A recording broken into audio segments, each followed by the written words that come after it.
मैं अपने तमाम पीटीआई वर्कर कारकुनान की जुर्रत को सलाम पेश करता हूं जो इस मुश्किल वक्त में पीटीआई के साथ खड़े हैं और इस जुल्म और सितम का मुकाबला कर रहे हैं। ये 9 मई के वाक़े की कौन मजम्मत नहीं करता। मैं भी 9 मई के वाक़े की मजम्मत करता हूं और तमाम पीटीआई की लीडरशिप 9 मई के वाक़े की मजम्मत करती है।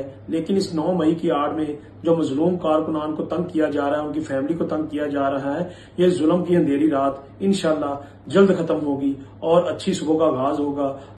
मैं अपने तमाम पीटीआई वर्कर कारकुनान की जुर्रत को सलाम पेश करता हूं जो इस मुश्किल वक्त में पीटीआई के साथ खड़े हैं और इस जुल्म और सितम का मुकाबला कर रहे हैं। ये 9 मई के वाक़े की कौन मजम्मत नहीं करता। मैं भी 9 मई के वाक़े की मजम्मत करता हूं और तमाम पीटीआई की लीडरशिप 9 मई के वाक़े की मजम्मत करती है। लेकिन इस 9 मई की आड़ में जो मजलूम कारकुनान को तंग किया जा रहा है, उनकी फैमिली को तंग किया जा रहा है, ये जुल्म की अंधेरी रात इंशाअल्लाह जल्द खत्म होगी और अच्छी सुबह का आगाज होगा।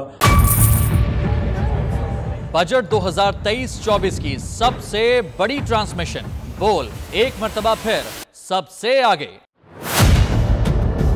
वजीर खजाना की बजट तकरीर की सबसे बड़ी कवरेज 62% अवाम ने देखा बोल की स्क्रीन पर। Welcome back to the budget transmission.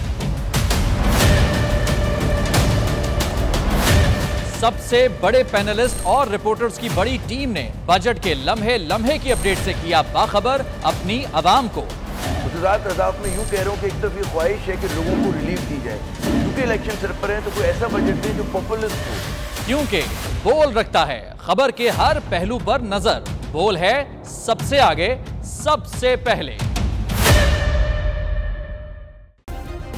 Subscribe करें और बेल दबाएं ताकि कोई खबर रह न जाए।